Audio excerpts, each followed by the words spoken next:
Hello once again, I'm Cosmic and welcome back to Middle-earth, or more specifically, to Mordor, in Monolith Productions' new action RPG, Middle-earth: Shadow of Mordor. The game itself is published by Warner Bros. Interactive and is available on all next-gen consoles and PC.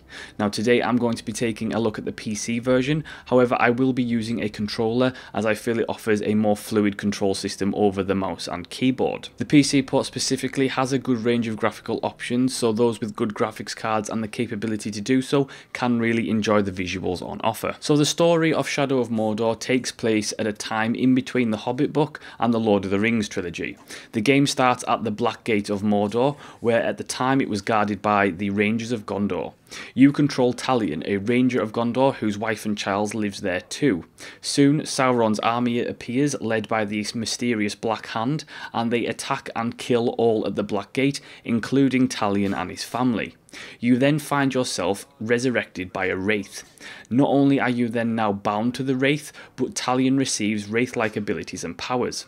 The wraith himself has no memory of who he is, and only that the Black Hand may be the key to unlocking his memories. So, Talion and the wraith set forth into Mordor on a mission of revenge and discovery. Whoever said that one does not simply walk into Mordor when you clearly just can? While the story and indeed game is not technically canon, the developers have made sure that the setting, characters and story align with the canon to make an authentic experience as possible. Mordor itself at this point isn't the barren wasteland as it is in the Lord of the Rings films. It has buildings, plant life, as well as all manner of creatures and beings living there. The game offers a unique look into Mordor's landscape, yet I remain disappointed with the world design. Yes, while it's not the barren landscape from the films, it's an underwhelming, murky brown landscape. There are hints of green here and there, as well as rain, but the whole thing remains a very depressing sight. Which on some level is kind of fine because it is Mordor, but I would have liked to have seen a little wow factor in the landscape. There are two main maps in the game. The first is just boring and brown. The second, however, is much more green and lush, but it's still not the landscape that I would come to expect from a Lord of the Rings game. So let's move on to the gameplay. Now you only need to play the game for a very short time to see the glaringly obvious similarities in gameplay to another Warner Bros. Title, that being Batman Arkham City. Everything from movement to combat is very Batman-esque. In fact, I would go as far as to say that barring a few differences, the game is essentially, at its core, an Arkham game in the Lord of the Rings clothing. However, in this case it isn't a bad thing. No, indeed, the free-running fluid movement of Talion lends very well both to the setting and other aspects of the gameplay. After all, he is a wraith-possessed ranger. The open-world nature of the game works well in Mordor. Having the ability to just wander off and find bands of orcs and uruks to kill rarely gets old. On the main map, the world is split into sections, each of which are dark until you climb the Spirit Tower to unlock it. I know, very Assassin's Creed. You can even jump off the towers like Ezio, which, who knows, maybe Talion is another ancestor of Desmond's in some weird way. And no, Ubisoft, that is sarcasm and not licensed to make the Assassin's Creed any more stupid and ridiculous than it already is. To be honest, the whole Spirit Towers thing feels silly and such a rip-off, and I wouldn't have even bothered putting them in there if they had a choice. Travelling the world can be done in many forms. You can fast travel to towers, run everywhere, or even tame animals to ride, like the fearsome Caragor. Stealth is a big part of the game. Not only is it useful to avoid enemies and escape situations, but stealth kills are instant kills, which become essential for dealing with some enemies. Some missions, both main and side quests, require you to use stealth to complete them. It's not difficult, mind you, as long as you basically stay out of sight, you'll have absolutely no trouble. Thanks to all the free running Talion can do, you'll be able to scale buildings in seconds, allowing you to stay hidden and find different paths to your objective. Something you'll be doing a very lot of in the game is combat, so let's move on to combat. The combat in Shadow of Mordor is very solid. Similar to the Arkham games, the combat is based on a combo system. As you attack and counter enemies, you'll be able to increase your hit counter, and at certain points, which is about every 5 to 8 hits, you'll be able to perform a combat execution, which instantly kills an enemy. Should your enemies be knocked to the floor, you can perform ground executions at any time regardless of your hit counter. As you progress in the game, enemy variety will increase, which will require you to switch tactics depending on what enemy you're facing. Normal uruks are very easy to kill. Uruks with spears and giant shields require a bit more thought. You have 3 weapons at your disposal in combat: a sword, a dagger and a bow. The dagger is used for stealth kills and executions only, so you'll more likely be relying on your sword and your bow to do most of the talking. You only have 1 attack button for the sword, and you can switch targets flawlessly in between striking, so combos are so easy to come by. Should you get surrounded, you do have a counter button which counters most melee attacks, bar those who have special attacks. The bow, on the other hand, is an indispensable tool both in and out of close range combat. To use your bow, you enter the ranger stance. As you take aim, you can use focus to briefly slow down time, allowing you to gain more precision in your shots. It's very easy to get headshots from the bow, and charging up your shot ensures that the target will go down first time. The bow is also useful for getting out of sticky situations.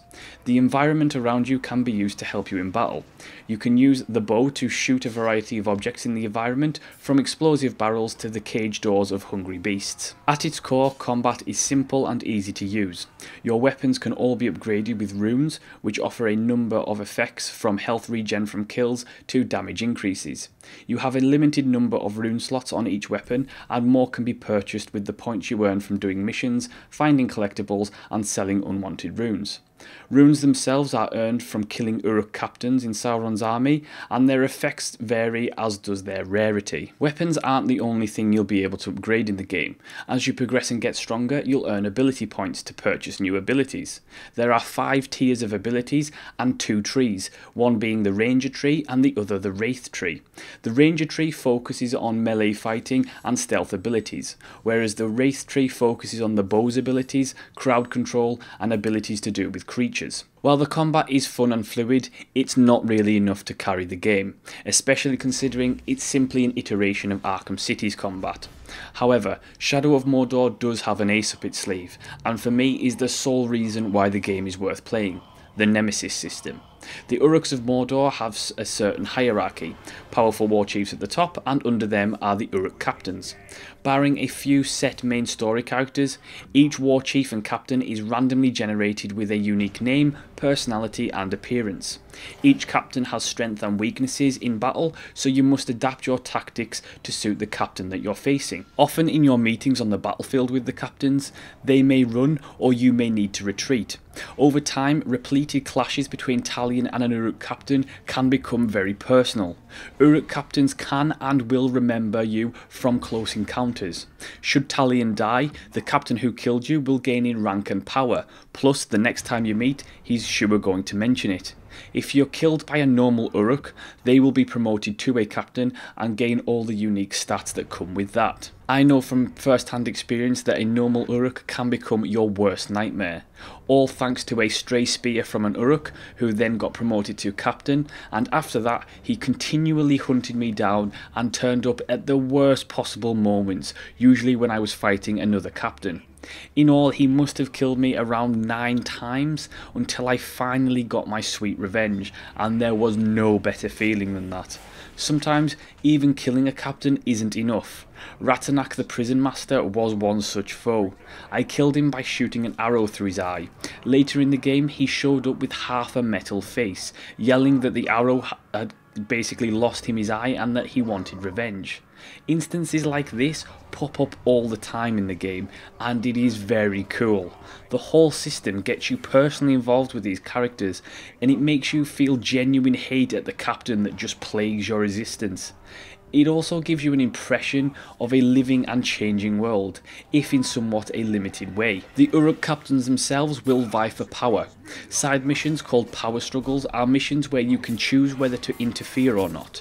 If left alone, at least one captain will gain power and rank. Some power struggles offer a perfect chance to kill 2 birds with 1 stone. If you're good enough, that is.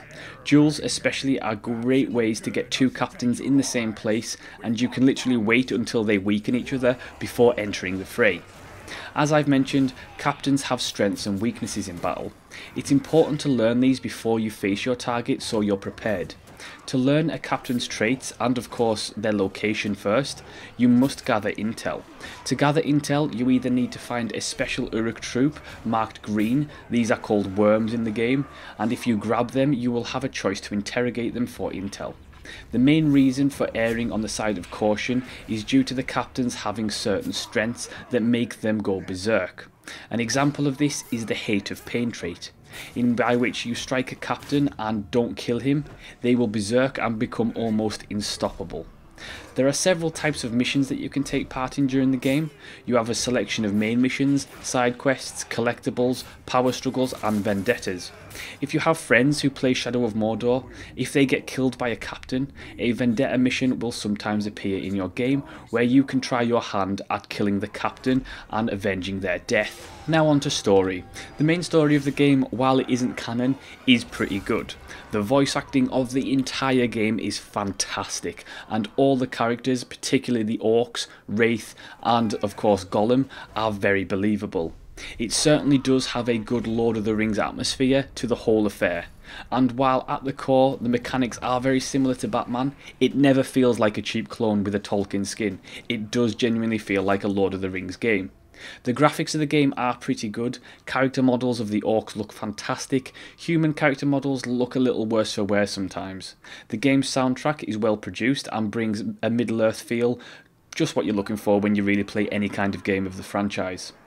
Overall, Monolith have produced a pretty solid open world action RPG. I still have my issues with it, such as level design, the sheer lack of character customization in any form from appearance to equipment. The combat is solid, but after a while it does get very easy. Bar a few boss fights, there isn't even a difficulty option to crank it up. Talion feels so overpowered for much of the game that it is a little disappointment and takes some of the fun out. The Nemesis system, however, is utterly fantastic and pretty much redeems much of the game. If you've enjoyed games like the Arkham series and to a lesser extent Assassin's Creed, you'll be right at home with Shadow of Mordor. It is certainly a must for Lord of the Rings fans, as it's certainly one of the better games of the franchise. It's a good game overall, with a few great aspects to it. It's certainly not revolutionary as some websites have been quoted in saying, but all in all, it's a good outing for the Lord of the Rings franchise. And I hope you've enjoyed this review. Thank you so much for watching. Do like, subscribe and leave a comment, and I will see you next time.